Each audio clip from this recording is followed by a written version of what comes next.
Hey, what's up, everybody? It's Charles, and welcome you guys to another episode of the Dreamerspro Show, where we cover everything from sports, hot topics, classic debates, entertainment, where we give you guys a fresh perspective on things and how we see them. And today we got another episode for you guys here today that you definitely don't want to miss here. But before we get into it, please make sure you like the video and subscribe to the channel. Now, as y'all know, this is the era of disrespect and the cupcake era of the NBA. Era of disrespect and the cupcake era.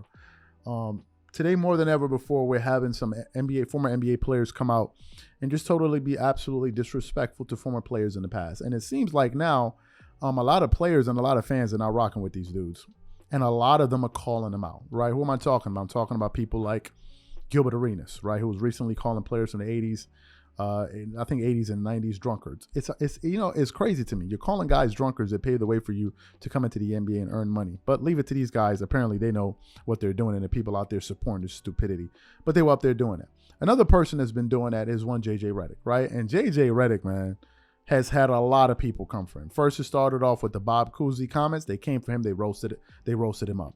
Then he went on ESPN the other day. Then he made some comments about Larry Bird, another NBA legend. Dominique Wilkins was not feeling him, and he roasted him up again for that. And we actually did a video reacting to some of the comments that Dominique Wilkins had to make about JJ Redick. And then just this morning, I woke up, combing through the internet, and then a video was recommended to me, and it featured Laker great Michael Cooper. And the title had something to do with Michael Cooper reacts to JJ Redick and what he had to say about Larry Bird and Stephen Curry. And let me tell you, he absolutely went berserk here on JJ Redick, and it was absolutely hilarious. So what we want to do is we want to play what he had to say. It was a lot, but we're going to play the interesting parts and the fun parts for you guys here. And then we're going to come back and react to his comments. Take a listen to what he had to say there. But it's so unfair. Well, you know what I'm going to say? This JJ Redick, this kid here, who's a journeyman, played for 6 different teams.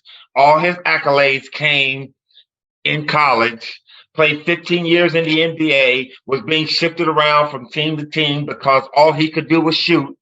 And he wasn't that great of a shooter. He was a poor man, Danny Ainge, because Steph is being played more physical. They got his hands on. In today's NBA, I don't know what game he's looking at.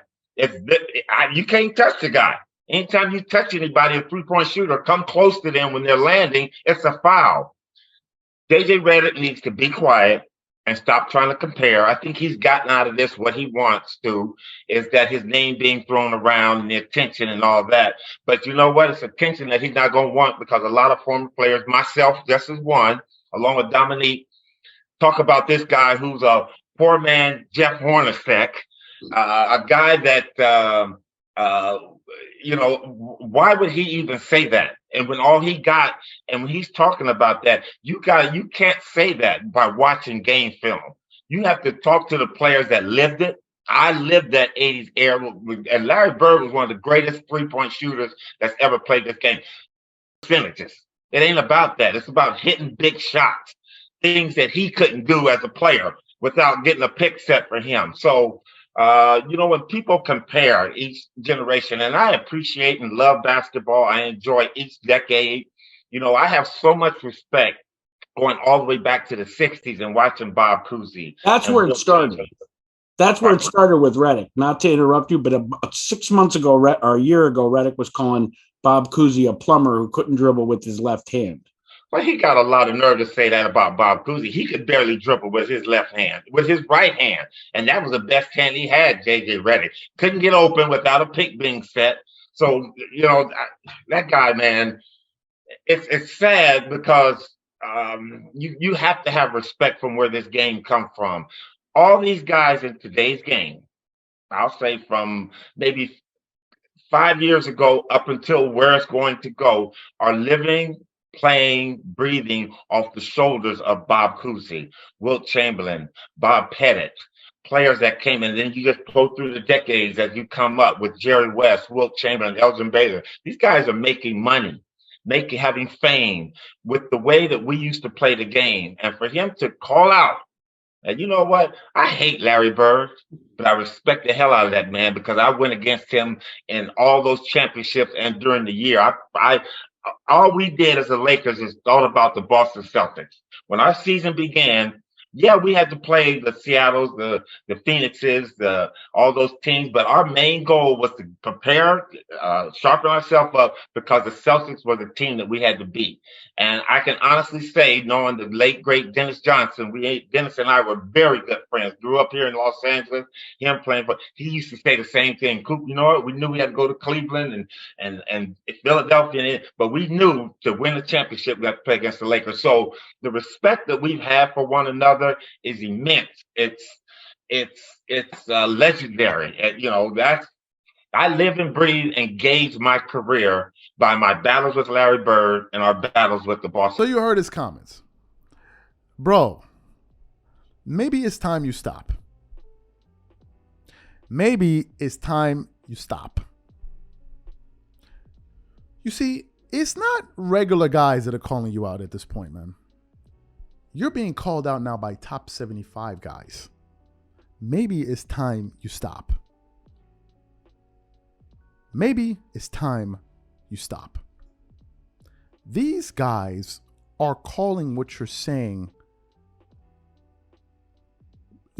garbage. They're saying a lot of the points you're making are idiotic. Dominique Wilkins called some of your points flat out stupid. That's what Dominique Wilkins said.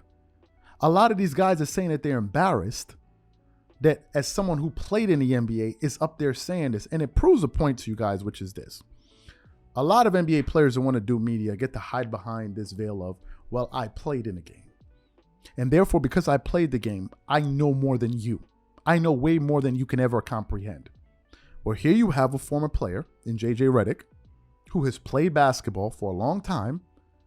And you have other players who played at a much higher level absolutely disagreeing with you. So you can no longer use that point that just because what I'm saying is right is what I'm saying is true just because I played in the NBA, because these guys are disagreeing with you.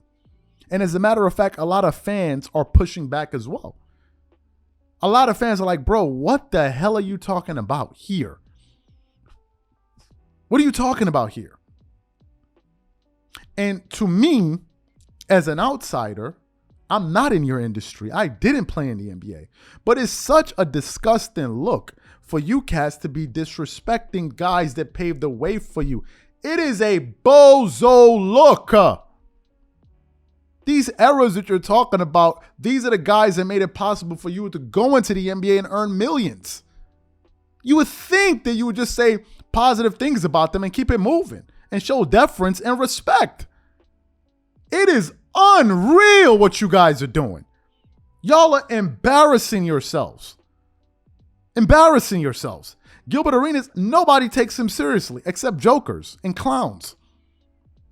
It's a terrible look. Bro, there have been so many players coming at you, bro. Maybe you need to stop. There have been so many. And I'm agreeing with what they're saying, and a lot of the fans that watch also agree with them. Bro, what are you talking about? Do you see how many cats scored 70 points already this season?